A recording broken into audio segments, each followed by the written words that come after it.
안녕하세요. 선아 원장쌤입니다. 반갑습니다. 오늘 제가 가지고 나온 책은요, 아마존과 구글의 미래전쟁이라는 책입니다. 굉장히 무시무시하면서도 재미있는 그런 책입니다. 강정우 지음 시크릿하우스에서 2019년 5월에 나온 책입니다. 자, 두 거인이 벌이는 믿음과 꿈의 경쟁이라는 부제목이 달려 있고요. 천재 선장을 둔 핵 잠수함 아마존과 천재들을 태운 항공모함 구글, 이렇게 나와 있네요.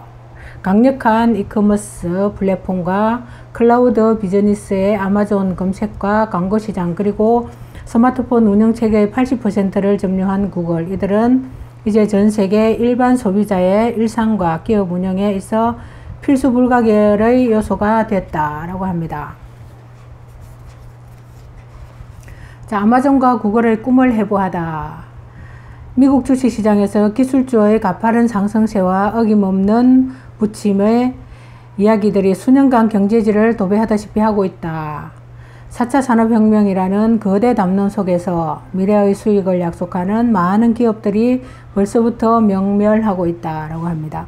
천재적 창업자의 기행이 드라마처럼 펼쳐지며 롤러코스터 행보를 이어가는 테슬라, 혁신적 플랫폼을 만들었지만 역시 아직도 수익을 담보하지 못하는 우버, 개인의 사생활을 공유하는 것이 핵심 가치이지만 도리어 이 때문에 개인정보 보호에 한없이 민감하기만 한 소비자와 정부의 눈치를 보고 있는 페이스북, 그 외면을 둘러싸고 있다면 그 중심에는 아마존과 구글이 만들어가는 단단한 미래산업 지형이 있다라고 하네요.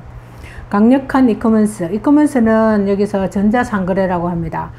강력한 이커머스 플랫폼에 더해 여전히 일반인들에게는 뜬구름처럼 개념이 잘 잡히지 않는 클라우드 비즈니스로 B2B IT 인프라 시장을 슬그머니 독식해버린 아마존, 검색과 광고 시장을 제패하고 전 세계 스마트폰 운영 체계의 80%를 점유하고 있는 구글, 이들은 이미 일반 소비자의 일상과 기업 운영에 있어 필수 불가결의 요소가 됐기 때문이다 라고 합니다.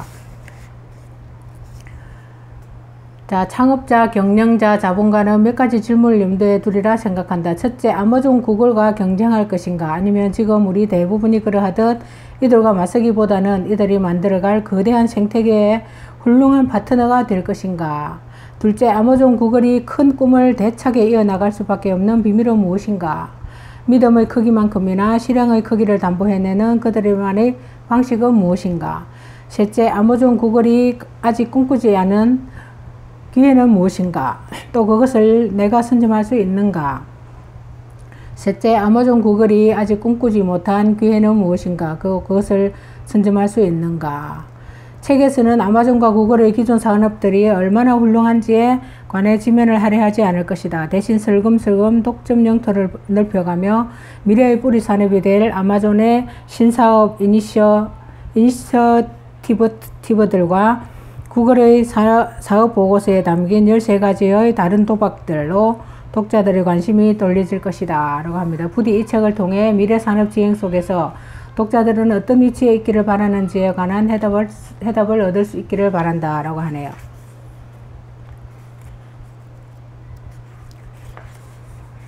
자, 여기서 주문도 하기 전에 배송을 준비하다 라는 제목이 있어서 제가 좀 내용이 좋아서, 그리고 우리의 어떤 생활과도 밀접한 관계가 있어서 제가 한번 읽어볼게요. 아마존 프라임 사업 출범 당시 한 애널리스트는 아마존의 무료 배송 프로그램은 지속될 수 없는 무모한 사회적으로도 무책임한 도전이다 라고 평가했습니다. 처음에는 무료 배송 프로그램이 아예 될 것이라고 생각을 하지 않았던 거죠. 아마존의 제프 베이조스는 2017년 주주들에게 보내는 서한에서 불만스러운 고객이야말로 혁신을 위한 가장 큰 자산이라고 밝혔다. 불만이 있어야만 발전이 있다는 거죠. 그래서 그런 어떤 큰 프레임을 짜고 불만의 이유가 가격이든 제품 또는 서비스의 품질이든 이러한 불만을 근원적으로 줄이는 방법은 고객의 행동이나 자사의 운영에 대한 예측력을 높이는 것이며, 여기서 어김없이 AI 기술이 머리를 내민다 라고 합니다. 아마존닷컴은 러닝 기법을 통해 고객이 장바구니에 물건을 담기만 해도, 즉 결제를 하기도 전에 배송 계획을 짜기 시작한다. 왜 이러한 일을 하는 것일까? 또 어떻게 가능할까? 아마존 풀리먼트 센터의 운영은 항상 배송 시간을 단축하는 부분에 많은 노력을 기울이고 있다. 통상적인 경로 대비 예측을 통해 해당 잠재력 주문에 관해 보다 빨리 준비하고 소비자에 가까운 물류센터로 물건을 보낼 준비를 한다면 이는 분명 효과가 있는 것이다. 이것이 어떻게 가능할까? 아마존이 플랫폼의 내면에서 머신러닝 또는 딥러닝이라고 하네요. 머신러닝 또는 딥러닝, 예측이 원활히 돌아간다면 훌륭한 프로그래머나 데이터 과학자가 있어서 그런 면도 있겠지만, 아마존 내에서 폭발적으로 축적되어가는 많은 고객의 행동 데이터들 덕분이라고 알려주는 것이 일리 있는 주장이다 라고 합니다. 그렇게 데이터 알고리즘이라고 하죠. 이 고객은 어떤 것에 관심이 있고 어떻게 그 주문을 하며 주로 어떤 내용들, 어떤 것들을 장바구니에 담는지, 그런 것들의 데이터를 분석해서 하는 그런 내용인 것 같습니다.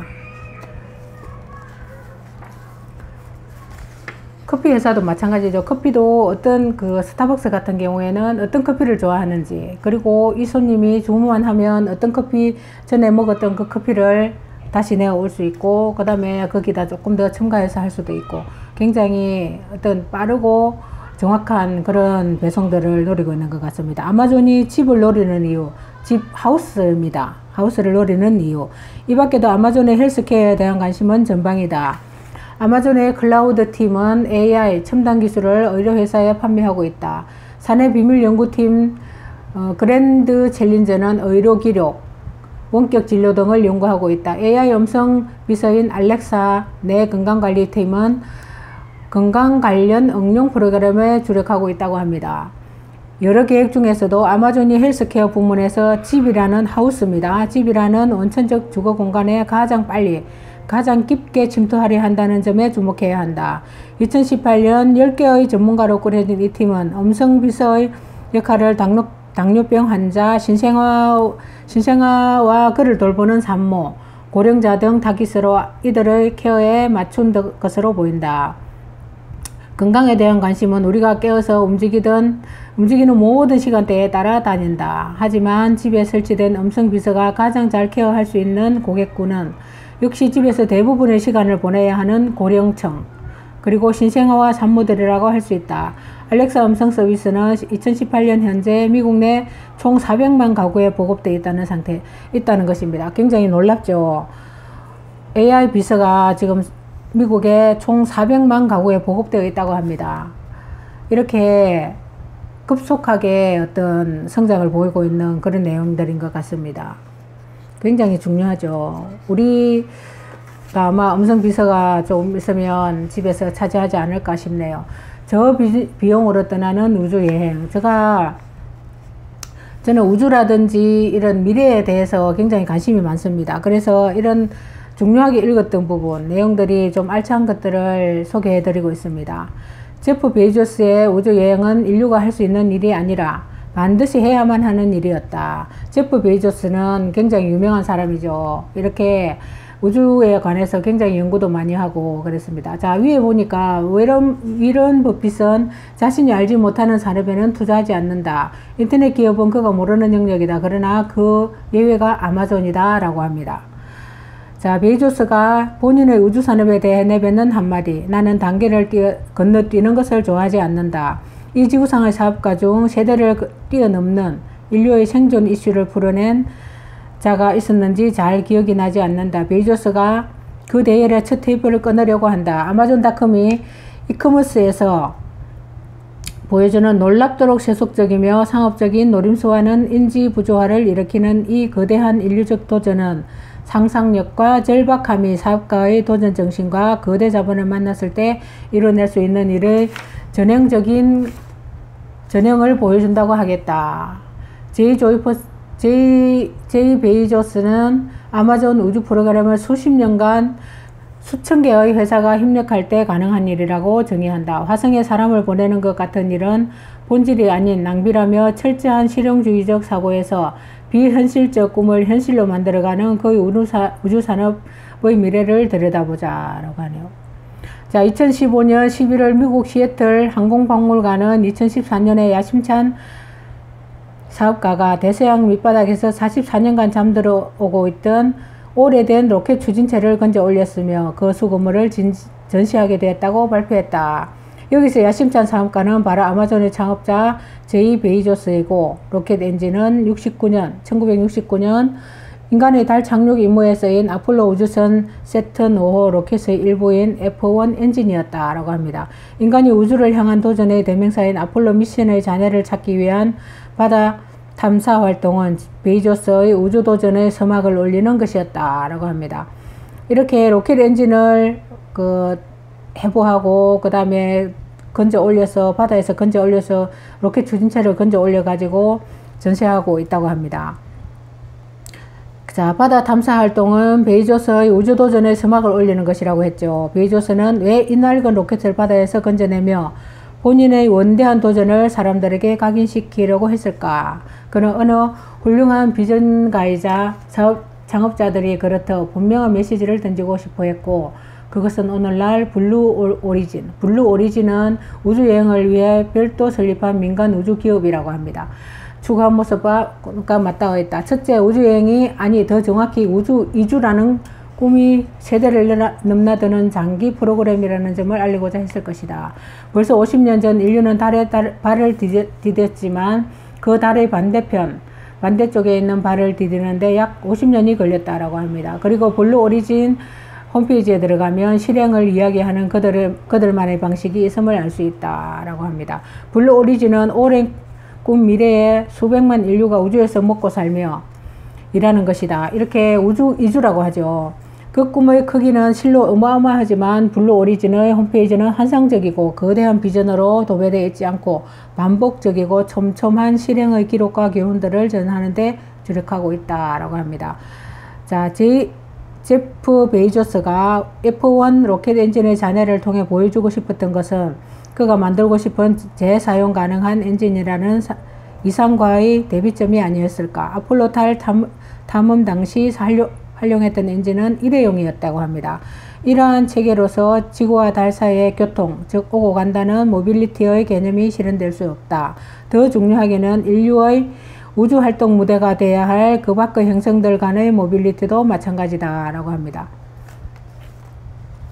자, 이렇게 해서 굉장히 우주에 관해서 연구하고 연구하는 이런 실적들이 나날이 발전하고 있는 것 같습니다.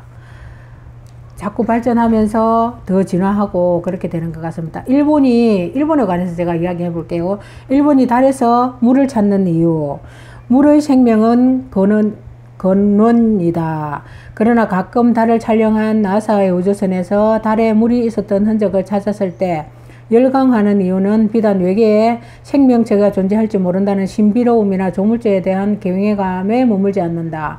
물은 산소와 수소로 구성되는데 이 두 물질은 로켓의 추진 연료에 필요한 주요 원재료이다.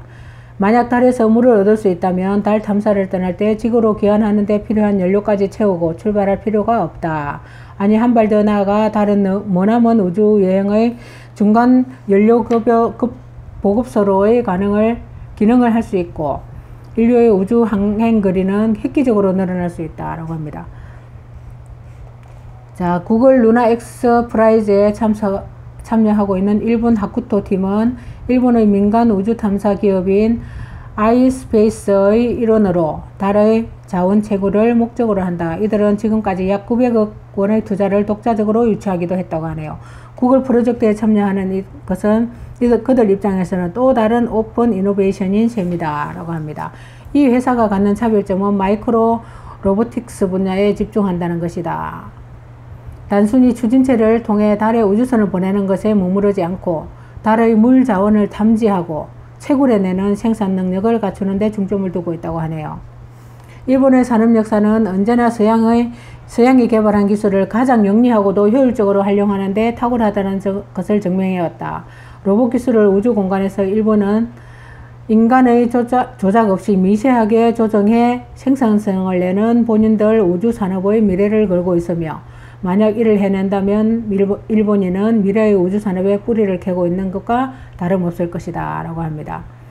이렇게 아마존이 블루 오리진을 통해 인간의 우주여행을 저비용으로 보급하고 있는데 집중하고 있다며 구글은 그 안의 삶의 지속성을 바라보고 있다. 아마존과 구글 두 거인이 보이지 않는 미래전쟁의 무대는 이미 미시적으로 인간의 시야를 벗어나고 있다. 알고리즘, 데이터, 클라우드, 이제 그 전장은 우주로 확장된다. 하지만 그들은 모두 만만디 철학을 가지고 있다. 큰 꿈을 가진 이는 그만큼의 차근차근한 실행의 끈기와 크기를 담보해야 함을 아는 프로들의 모습이 아닐까 한다 라고 하네요. 굉장히 이 책에서 제가 그런 어떤 이주에 관한 것들을 읽고 굉장히 좀 충격을 받았습니다. 굉장히 감동을 많이 했고요. 자, 세상의 모든 회사의 모습이 이 양끝점에 한 지점이 있을 것이다. 양끝점 가운데 한 지점이 있을 것이다 라고 합니다. 인터넷 세상에서 사업하는 경영자와 주주의 판단 하나하나가 모두 아마존과 구글에 대립할 것인가, 아니면 이들을 인프라로 활용하고 협력할 것인가, 변곡점을 만드는 세상에서 우리는 경쟁하고 있다. 자, 입에 110억 인구라는 은수저를 품고 경쟁하고 있는 알리바바는 중국인을 위해서라면 중국말을 배우고 사업하라는 메시지 하나로 아마존 구글을 따돌렸다. 당신의 선택은 무엇인가 하고 이 책을 마무리를 하고 있습니다.